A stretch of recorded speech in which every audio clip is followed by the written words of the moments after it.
guys, magandang hapon sa inyo at panibagong araw, panibagong pagkikipagsapalaran naman. Papunta tayo ngayon guys ng Kabisig. Dito naman kami sa may Barangay Iba, no? Kaya sa mga bago pa lang sa ating channel, paki-like, follow and share sa ating mga video upang tugon sa kahirapan. Kaya yan guys ay hanggang gabi kami mamaya at yan guys ay isang magandang hapon muli sa inyo. Shout out sa ating mga kapwa driver dyan, sa mga content creator, mga vlogger, no?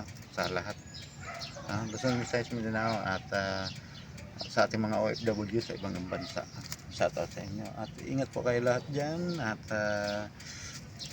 ayan ang ating trabaho ay isang pakikipagsapalaran dahil sa ating mga mahal sa buhay. Kaya yan guys, welcome to our channel. For today's video, ipakita namin sa inyo yung aming dinadaanan minsan ng mga shortcut, papunta tayo ng Kabisig area, mga lubak-lubak na lugar. Kaya ano pang inantay natin? Come on, let's go!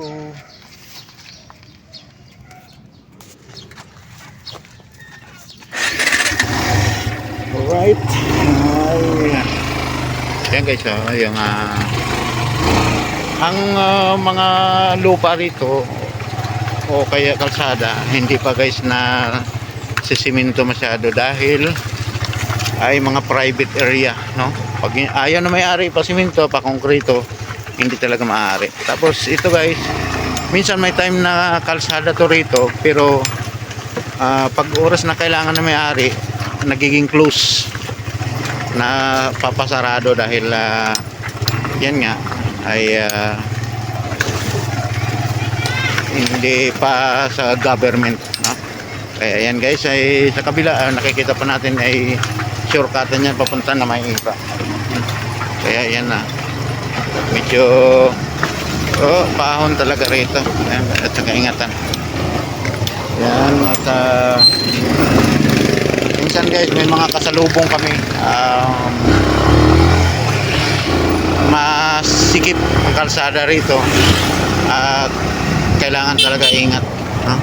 Dahil may mga minsan may mga sumisingit na singgil yan, ang delikado. Ayan. Kaya maganda po muli sa inyo lahat at labasan na rin ng mga trabahante, no? Palabas na rin ng mga siguro ang oras natin alas 5 na guys. Kaya kami din ay tsatsaga hanggang gabi, no? Dahil minsan may time na malakas, kagaya kanina umaga nakakabinta rin tayo. Overtime na to guys hanggang mamaya dahil siyempre mayroon tayong mga bayarin. Minsan sunod-sunod, mayroong sa lupa, mayroong sa bahay, mayroon sa tubig, kuryente. Pag sumabay-sabay yan guys, medyo masakit sa ulo. At saka may hulugan pa tayo na motor, no? Buting isa ay natapos na rin. Kaya yan, madilim na rin ng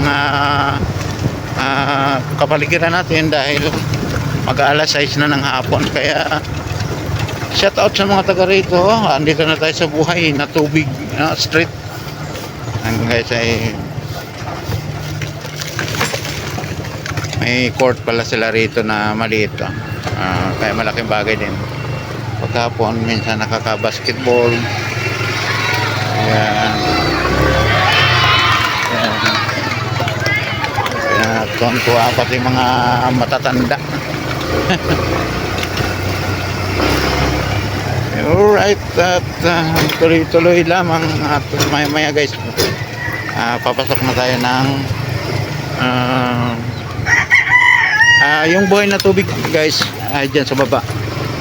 Kaya akala ko ay hindi na uubusan ng tubig dahil yan nga sa ilalim ng tubig pag tagulan buhos na buhos ng tubig, napakadami, ang lakas ng agos.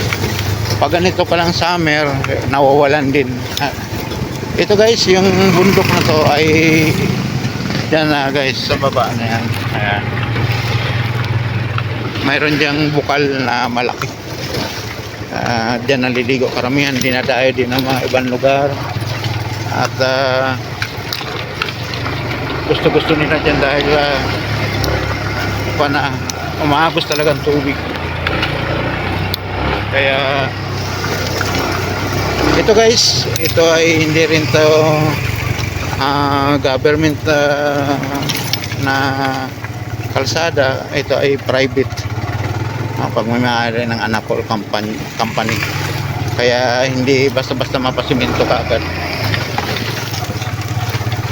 Yan kaganda guys na ang view natin. At lubak-lubak ang ating kalsada, no? Pati mga kahit taas. Ayan, ganda ng mga posisyon na.